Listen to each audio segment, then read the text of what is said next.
Whenever I do color correction, I like to use a reference chart called a histogram to help me while I am working. Let me show you what that looks like. I am going to go to Layers panel. I am going to create a Levels Adjustment layer, and as part of the level color correction effects, they also give us this great little histogram.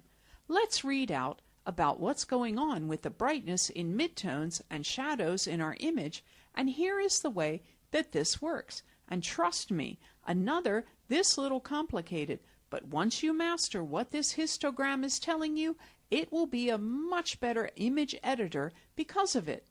So basically, its shadows are on the left, midtones are in the middle, and the highlights are on the right. Now what it's doing as far as the height of this graph is, it's showing us how much of that particular tone is there. So right now on the left here, we have pure shadows, and there is no graph here. There is nothing here, so we don't have any real pure black. Same thing on the right side here. We don't have any highlights. We have little gap here, and that indicates there is really no highlights. Those are pure white, and so we also could, at this images, there is a lot of dark shadowy areas here, and that's actually what mostly in the imagery of some dark midtones. We really don't have that many bright midtones and bright highlights here. We have a few little spots, and I am sure that's coming from these little highlights in the back there, or what we can do to bring these up is to click and drag this little arrow in, and that makes this point, which was once just dark gray, that forces that to be pure black. We could just do the same thing on the right here. This thing on the bright gray.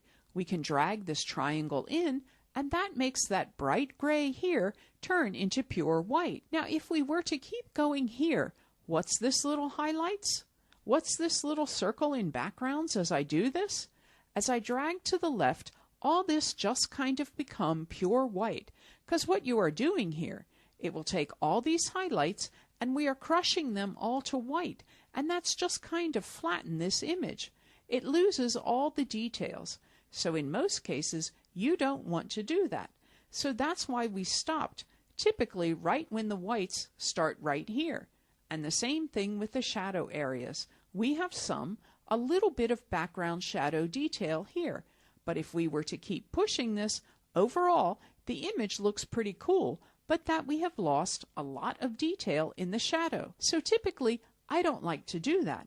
We can adjust the black point here with the right slider, the white point with the right slider, and as midtones, the middle slider here. So you will notice that I am adjusting the midtones. Briskly, the overall colors of images here, that the highlights are staying put. We are not really playing with the highlights all too much. If this little bright point right there, it's not changing all that much. Same thing with shadows. They are not changing all that much either. We are just changing what's in between.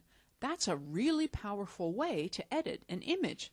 Now that histogram is not updating as we are changing, and that's kind of a good thing. It's telling us what our original color scheme looked like. So basically, the point is that the histograms are a way for you to know what's going on your image.